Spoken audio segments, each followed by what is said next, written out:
नमस्कार, अभी तक खबरों लेकर मैं हूं आपके साथ रिचा चंदन। खबरों को जानेंगे विस्तार से, लेकिन सबसे पहले नजर अभी तक की सुर्खियों पर।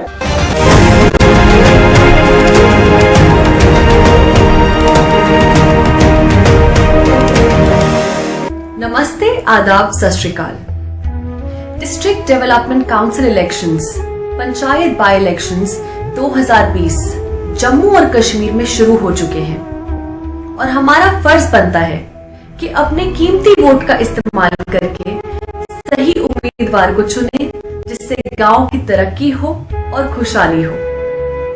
मैं साना दुआ, फेमिना मिस इंडिया 2017 आप सबसे अपील करती हूँ कि इस इलेक्शन 2020 में बढ़ चढ़कर हिस्सा लें और जमहूरियत को मजबूत बनाएं। चलिए इस बार अहद कर लें कि अपना वोट जाति, धर्म और पैसे पर नहीं, बल्कि सही उम्मीदवार को दे, बिना लालच और डर के। Issued in public interest by State Election Commissioner, Jammu and Kashmir.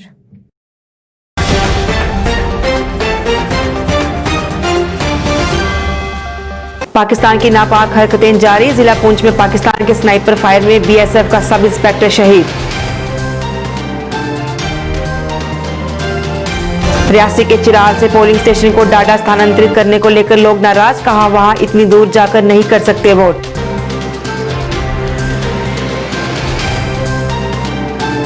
महाराजाओं के पुराने रिकॉर्ड को तीसरी बार फिर किया गया shift. Deputy director archives and archaeology ने जताई नाराजगी।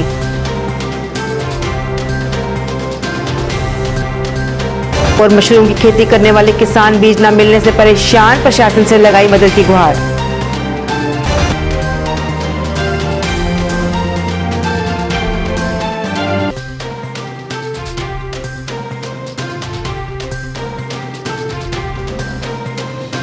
समाचार विस्तार से।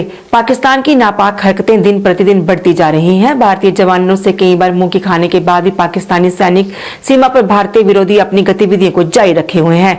जिला पुंछ में निरंतर रेखा से सटे तरकुंडी सेक्टर, जो कि बालाकोट सेक्टर के साथ ही लगता है, में पाकिस्तानी स्नाइपर ने ड्यूटी पर तैनात बीएसएफ के सब इंस्पेक्टर पर फायर कर उसे शहीद कर दिया।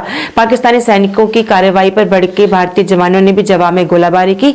सैन्य सूत्रों के अनुसार भारतीय जवानों की इस कार्रवाई में कई पाकिस्तानी चौकियों को नुकसान पहुंचा है। उनके सैनिकों को घायलों की सूचना भी दी गई, परंतु आधिकारिक तौर पर अभी तक इसकी पुष्टि नहीं की गई है। वहीं शहीद बीएसएफ सब इंस्पेक्टर की पहचान पी जाथा के तौर पर हुई है। वह बीएसएफ की 59 बटालियन में तैनात था। रियासी के चिराल से पोलिंग स्टेशन को डाडा स्थानांतरित करने को लेकर क्षेत्र के लोगों ने नाराजगी जताई है। लोगों का कहना था कि वो सुबह से चिराल पोलिंग स्टेशन में इंतजार कर रहे हैं, पर यहाँ कोई पोलिंग पार्टी नहीं है, क्योंकि यहाँ से पोलिंग स्टेशन को डाडा स्थानांतरित कर दिया गया है। लोगों ने कहा कि वो इतनी दूर जाकर वोट नहीं डाल सकते। उन्होंने नारेबाजी कर प्रशासन के खिलाफ नाराजगी जताई और इस मामले का संज्ञान लेने की अपील की। डिस्ट्रिक्ट एडमिनिस्ट्रेशन रियासी 2020 हमारा यहाँ का पोल हो रहा है इस इलाके का, लेकिन हम इस वक्त अपने पोलिंग स्टेशन पर यहाँ जमा हुए हैं सारे लोग। यहाँ पोलिंग का कोई अमला नहीं आया। हमारा यहाँ से पोलिंग स्टेशन उठाकर डाडा में लगाया हुआ है, वो यहाँ से बहुत दूर है। ये इतने लोग बूढ़े हैं, कमजोर हैं, ये वहाँ पहुँच नहीं सकते हैं। हम 4 बजे तक यहाँ बैठेंगे। अगर पोलिंग अमला किसी भी वक्त आए तो हम वोटिंग करने के लिए तैयार हैं, लेकिन यहाँ से हम डाडा बिल्कुल जाके वोट नहीं करेंगे। इस बात पर हमारा बाइकाट है। महाराजाओं के पुराने रिकॉर्ड को तीसरी बार फिर शिफ्ट किया गया है। अब ये रिकॉर्ड आर्मी हेडक्वार्टर में रखे गए हैं। Deputy director archives and archaeology Tshering Tashi ने इस बारे में जानकारी दी और इस पर नाराजगी जताई। उनका कहना था कि ये रिकॉर्ड काफी पुराने और बहुमूल्य हैं, पर इन्हें इस तरह से बार बार एक जगह से दूसरी जगह शिफ्ट किया जाना सही नहीं है। उन्होंने इस पर नाराजगी जताई। इस दौरान उन्होंने इस रिकॉर्ड से जुड़ी महत्वपूर्ण जानकारी भी साझा की। नाइंसाफ है, रिकॉर्ड को बार बार कहीं से शिफ्टिंग होकर ले चलना, किसी गाड़ियों में डाल के लाद के ले जाना, ये रिकॉर्ड के साथ, एंशिएंट रिकॉर्ड के साथ इंसाफ हमारा नहीं हो रहा है। अब हम चाहते हैं कि एक ही जगह पर रखें, तो स्पेस की अवेलेबल ना होने की वजह से हमें 3 जगह पर बांटे हुए अभी। तो ट्रेजरी बिल्डिंग जो मुबारक मंडी में ट्रेजरी बिल्डिंग है, उसमें 3 जगह पर हमने 3 हॉल में 3000 के बस्ताएँ वहाँ रखे और 2800 बस्ताएँ कला केंद्र में ले गए हैं पिछले 3 साल पहले। और कुछ हिस्से हमने आर्मी हेडक्वार्टर में रखे हैं 4000 के बस्ताएँ। टोटल हमारे पास 12,000 से ऊपर बस्ताएँ हैं, जिसमें 3 लाख से ऊपर फाइलें हैं। फाइलें ऐसे हैं कि ऐसे आम फाइलों की तरह नहीं है, ये महाराजाओं का ऑर्डर है, कैबिनेट ऑर्डर है, और एक्सेशन रजिस्टर है, कॉन्फिडेंशियल फाइलें हैं, और इंग्लिश है, वर्निकुलर रिकॉर्ड है, एंशियन रिकॉर्ड है, और ये बहुत अच्छे रिकॉर्ड जो रिसर्च के लिए बहुत लाभदायक है। तो इसको हम चाहते हैं कि एक ही जगह पर रखें, मगर स्पेस नहीं मिल रहा है, इसीलिए हमें थोड़ा दिक्कत हो रहा है इस वक्त। तो जी हाँ, अब म्यूज़ियम का मसला है। जहाँ तक म्यूज़ियम का मसला, मैं सेटिस्फेक्शन हूँ कि म्यूज़ियम जो है वो कि पिंक बिल्डिंग मुबारक मंडी से हम आर्मी हेडक्वार्टर के ग्राउंड फ्लोर में शिफ्टिंग हो चुके हैं, और डिस्प्ले के लिए हम सारे स्टाफ लगे हुए हैं। आगे आने वाले 3 दिन के अंदर अंदर अच्छी तरह से वेल डिस्प्ले होगा, और लोगों को इसका देखरेख के लिए हमें 3 दिन के बाद मिल जाएगी। अभी हमें कम से कम हमें 2 हॉल, बड़े 2 हॉल चाहिए। अभी 4 हॉल में आर्मी हेडक्वार्टर के फर्स्ट फ्लोर पे 4 हॉल में हमने 4000 बस्ताएं रखे हैं, और 2 हॉल की ज़रूरत है। जो 2300 या 400 बस्ते अभी पड़ा हुआ है अमर सिंह महल हॉल में, तो उसको शिफ्टिंग करना है, क्योंकि वो हॉल जो है अभी इमीडिएटली रेनोवेशन करने के लिए उनका टेंडर भी हो चुका है, सब कुछ हो चुका है। तो इसको हमें 2 हॉल की ज़रूरत है। ये डिविजनल कमिश्नर के साथ 2-3 बार मीटिंग हुए हैं, उनके मेहरबानी से हमारा ये जो भी म्यूज़ियम शिफ्टिंग हो रहा है, आर्काइवल इंपॉर्टेंट रिकॉर्ड शिफ्टिंग हो रहा है, डिविजनल कमिश्नर के मेहरबानी से ही सब कुछ हो रहा है। तो अभी मैं उम्मीद करता हूं कि ऊपर का 2 हॉल मिल जाएगा तो आर्काइव्स का रिकॉर्ड कम्प्लीटली यहाँ आ जाएंगे, तो रिसर्च स्कॉलर के लिए बहुत आसानी रहेगी और सहूलियत रहेगी। हाँ, वो मसला है। अभी रैक्स का मसला है।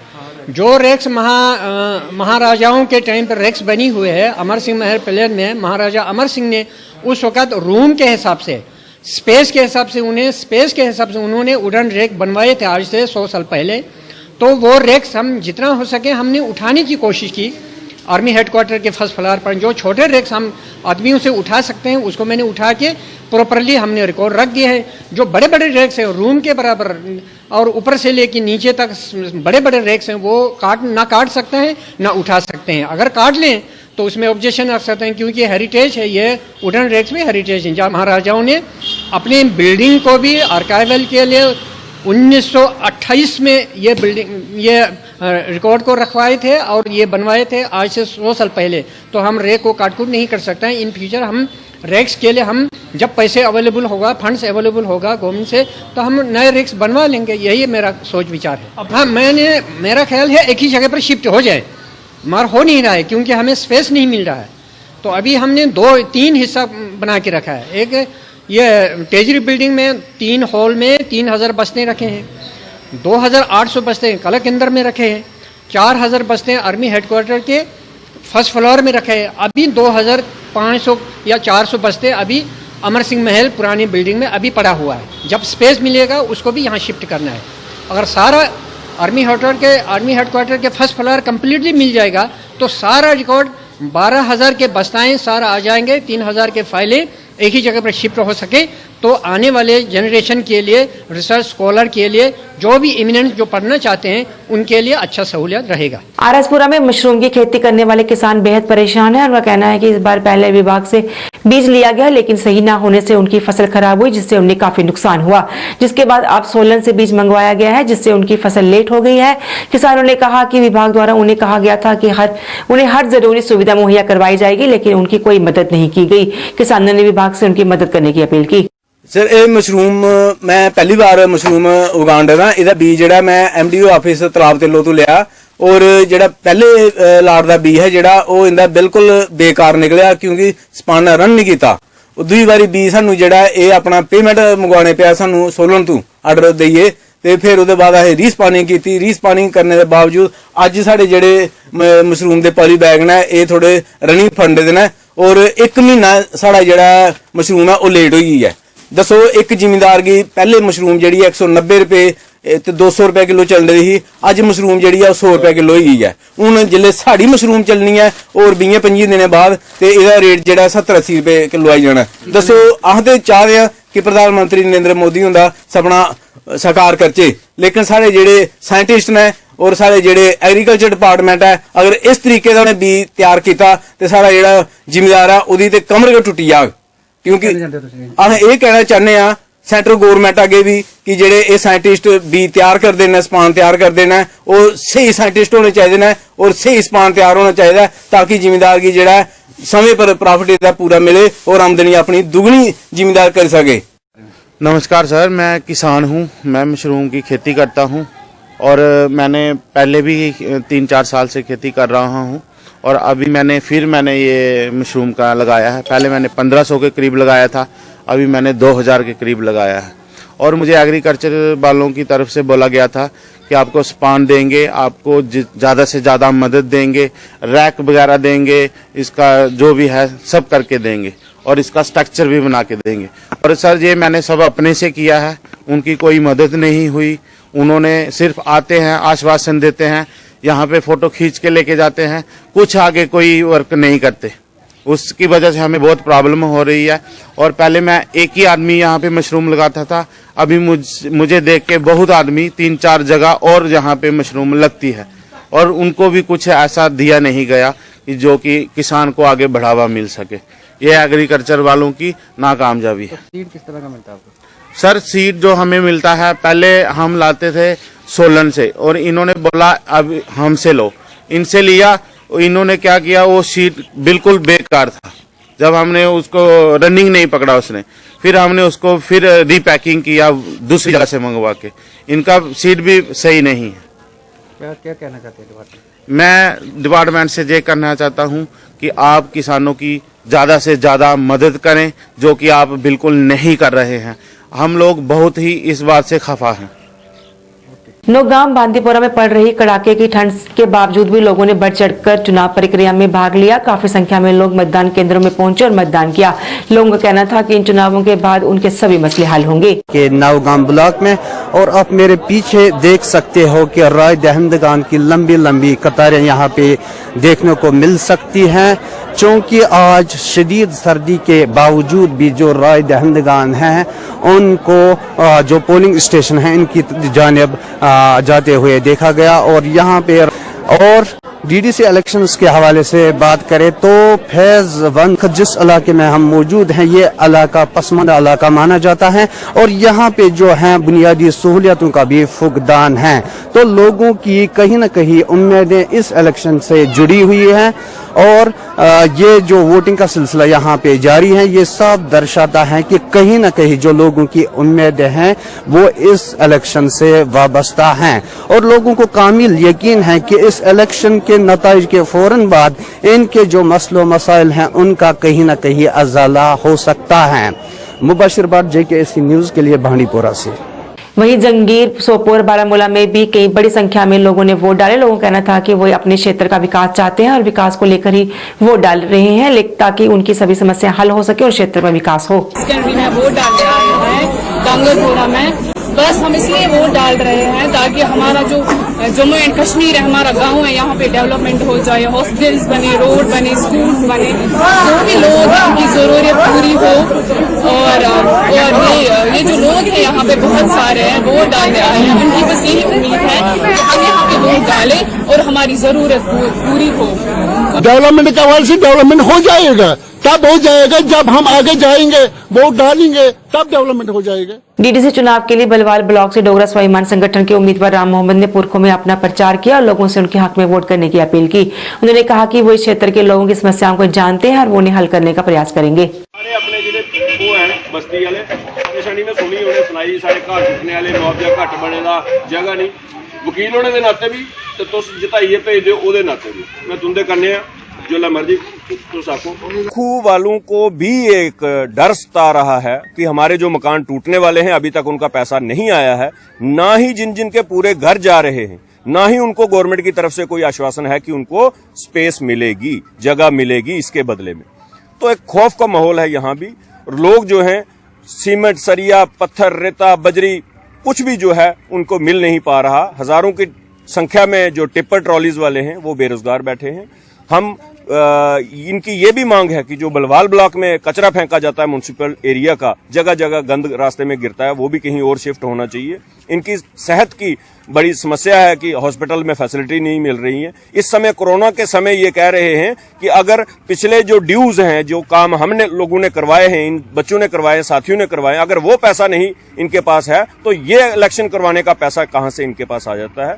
मेरी जो है इन सभी से अपील है कि आप ट्रैक्टर चलाता किसान पे मोहर लगाकर मुझे जिताएं। मैं आपकी हर समस्या का सोल्यूशन करने की कोशिश करूंगा और वकील होने के नाते मेरा एक फर्ज भी बनता है कि हमारे समाज में जो फैला हुआ भ्रष्टाचार उसका अंत हो और लोगों को हक इंसाफ मिले। जैकफेड एम्प्लॉइज ने उनका वेतन का मुद्दा उठाया। प्रेस कॉन्फ्रेंस में उन्होंने कहा कि कई महीनों से उन्हें वेतन नहीं मिला है, जिससे उन्हें काफी परेशानियों का सामना करना पड़ रहा है। उन्होंने कहा कि इस मसले को लेकर कई बार अधिकारियों से बात की गई और एलजी से भी बात करने की कोशिश की गई, लेकिन उनका मसला हल नहीं हुआ। उन्होंने कहा कि इसके बावजूद भी वे ऑफिस आते हैं, लेकिन उनकी परेशानी को हल नहीं किया जा रहा। उन्होंने उनकी मांग को जल्द से जल्द पूरा करने की अपील की। Sharma, unit assistant Jakfed Jammu. Sir, हमारी प्रॉब्लम है कि तकरीबन 1.5 साल पहले सैक ने जैकफेड को वाइंड अप कर दिया था। तो उसके बाद फरवरी 2019 को अक्टूबर 2019 को रजिस्ट्रार साहब ने इसकी रजिस्ट्रेशन ख़त्म कर दी। तो रजिस्ट्रेशन ख़त्म कर दी, लेकिन एम्प्लॉइज़ के बारे में कुछ नहीं सोचा, उनका कोई डिसीजन इन्होंने नहीं लिया। तो उसके बाद फरवरी 2020 को इन्होंने लिक्विडेटर अपॉइंट किए। तो उसके बाद लिक्विडेशन शुरू हुई। तो लिक्विडेटर साहब ने हमें बोला कि आप हमारे साथ कोऑपरेट करो, तो हम जल्दी से जल्दी लिक्विडेशन प्रोसेस ख़त्म करके आपके जो ड्यूज़ हैं वो हम आपको प्रोवाइड करेंगे। लेकिन तकरीबन 15 महीने से ना हमें कोई सैलरी मिली, ना इन्होंने कोई सैलरी के बारे में रजिस्ट्रार साहब ने भी नहीं सोचा, लिक्विडेटर साहब ने भी नहीं किया। तो अभी तक हम विदाउट सैलरी से डेली कंटिन्यू अपने ऑफिस आ रहे हैं, लेकिन हमारी प्रॉब्लम को कोई नहीं समझता। वार्ड नंबर 38 में नाले पर स्लैब डालने के काम की शुरुआत हुई। इस काम की शुरुआत मेयर चंद्रमोहन गुप्ता ने की। उनके साथ पार्षद सुरेंद्र शर्मा भी मौजूद रहे। मेयर चंद्रमोहन गुप्ता ने कहा कि इस काम पर 25 लाख रुपए का खर्च आएगा और इससे लोगों को काफी राहत मिलेगी। उन्होंने कहा कि इस तरह के विकास कार्य आगे भी जारी रहेंगे। ये जो नाले के काम 25-25 लाख के हर वार्ड में हो रहे हैं, यहाँ भी आज उसकी स्लैब ढल रही है और 25-25 लाख में बहुत लंबे चौड़े काम हो रहे हैं। हम सोचते थे 25 लाख कुछ नहीं होता, लेकिन बहुत बढ़िया काम हो रहे हैं। ऐसे काम मैंने भी कभी नहीं देखे। ये लोग भी कह रहे हैं इस किस्म की जो स्टील यहाँ सरिया ये बांधा गया है, तो आने वाले समय में और भी जो पेंडिंग काम है सब काम करवाएंगे आने वाले समय में। और हमारे जो लोग हैं, ये हमारे जम्मू वासी जो हैं, जिन्होंने हमें चुन के भेजा है, हम पूरे अभी तो 2 साल मात्र हुए हैं, आने वाले 3 साल में वो काम करके दिखाएंगे जम्मू शहर को। मैं ये कहता हूँ कि कोई पेंडिंग काम हम शहर के अंदर छोड़ेंगे ही नहीं। वही स्थानीय पार्षद सुरेंद्र शर्मा ने लोगों से नाले को साफ रखने की अपील की, ताकि नाले साफ रहें और परेशानियों का सामना न करना पड़े। नालों के अंदर अपने मेयर साहब ने बोल ही दिया है, नालों के अंदर हम घर की गंदगी को नहीं फेंकेंगे। जितना नाले को हम संभाल के रखेंगे, ये इतना ही हमारे नाले जो है हमारी रक्षा कर पाएंगे। अगर ब्लॉक होगा, ओवरफ्लो होगा, फिर हमें मुसीबत होगी। मैं यही आप लोगों से विनम्र प्रार्थना करूंगा कि अब जो ही लेंटर इसका पक्का हो जाता है, हमारे पास 2 ऑटो हैं इस समय। वो ऑटो यहाँ पर आएगा, आपका घर घर से 100 रुपया आपने महीने का देना है, घर घर से उठाएगा। कृपा करके कोई भी बाहर गंदगी नहीं डाले। ये हमारा एक स्वच्छता का हम लोगों ने सब ने सोचना है। जब इंदौर शहर जो है बड़ा साफ है, वो किस लिए साफ है कि वहाँ के लोग पीड़ा लेते हैं, वहाँ के लोग गंदगी नहीं डालते हैं। ये गंदगी हम अपने दरवाजे से उठा के बाहर फेंक देते हैं, ये बड़ा गलत है। हमें भी एक अच्छा सभ्य नागरिक बनना है, सभ्य देशवासी बनना है। सिविक सफाई कर्मचारी यूनियन ने अपनी मांगों को उजागर किया। उसे लेकर एक प्रेस कॉन्फ्रेंस का आयोजन किया गया, जिसमें यूनियन के प्रधान देव आनंद गिल ने कहा कि कुछ मांगों को पूरा कर लिया गया है, लेकिन कुछ मांगे अभी तक भी लंबित हैं, जिसे भी जल्द पूरा किया जाना चाहिए। उन्होंने अपनी मांगों को, जिसमें इंटरव्यू लिस्ट नाम के साथ जारी करना, 25 दिसंबर से पहले 2.5 दिन का वेतन देना, कैजुअल लेबर्स की सैलरी देना मुख्य रूप से शामिल थी, को भी जल्द पूरा करने की अपील की। उन वायदों में से जो एक बहुत बड़ा वायदा मैडम ने पूरा किया है कि उन्होंने कहा था कि हम नवंबर के लास्ट में हम वो लिस्ट निकालकर और इंटरव्यू की डेट निकालेंगे, और उन्होंने 28 जो नवंबर को लिस्ट लगाई है उसका हम तहे दिल से धन्यवाद करते हैं। और हम चाहते हैं कि जो उन्होंने सीरियल वाइज लिस्ट लगाई है उसमें एक कंफ्यूजन आई है बहुत बड़ी, जो कि हर मुलाजम हमें बार बार पूछ रहा है। उसमें यह है कि बाय नेम हर बंदे का उस लिस्ट में नाम होना चाहिए। 1 से लेकर 811 लोगों की सीरियल वाइज उन्होंने नंबर दिया है, सिर्फ नंबरिंग, नाम किसी का नहीं। हमारी ये रिक्वेस्ट है कि आप बाय नेम वो लिस्ट द्वारा लगाएं। और इसके साथ साथ 2.5 दिन का वेतन जो कमिश्नर मैडम ने कहा था कि हम फौरी तौर पर जब सेक्रेट आएगा, कुछ कंफ्यूजन पड़ी थी वो दूर करके जल्द से जल्द देंगे। हम चाहते हैं कि 25 दिसंबर से पहले पहले, क्योंकि क्रिसमस आ रहा है, उसमें 15-16 तारीख से पहले पहले हमारा जो 2.5 दिन का वेतन है वो सारा का सारा हमारे अकाउंट में ट्रांसफर करें, जिसमें एनजीओ और कैजुअल लेबर की सैलरी भी 15 तारीख तक हमें मिल जाए, ताकि हमने जो हमारा फेस्टिवल है अच्छी तरह से मना सके। अभी तक खबरें बस इतना ही। मुझे मेरी साइड टीम को दीजिए इजाजत और आप देखते रहिए जेकेसी न्यूज। नमस्कार। खोने लगी हैं खबरें, दम तोड़ने लगे हैं सरोकार, विचारधारा की लड़ाई में गुम हो रही मीडिया की पहचान। कोई समझौता नहीं, संतुलन के साथ खबरों के सफर की नई शुरुआत। खबरें जो आपको सीधे जोड़ती हैं हमसे, जिनका आपकी जिंदगी पर होता है सीधा असर। खबरों की वही तस्वीर, बिना बदले बिना डरे,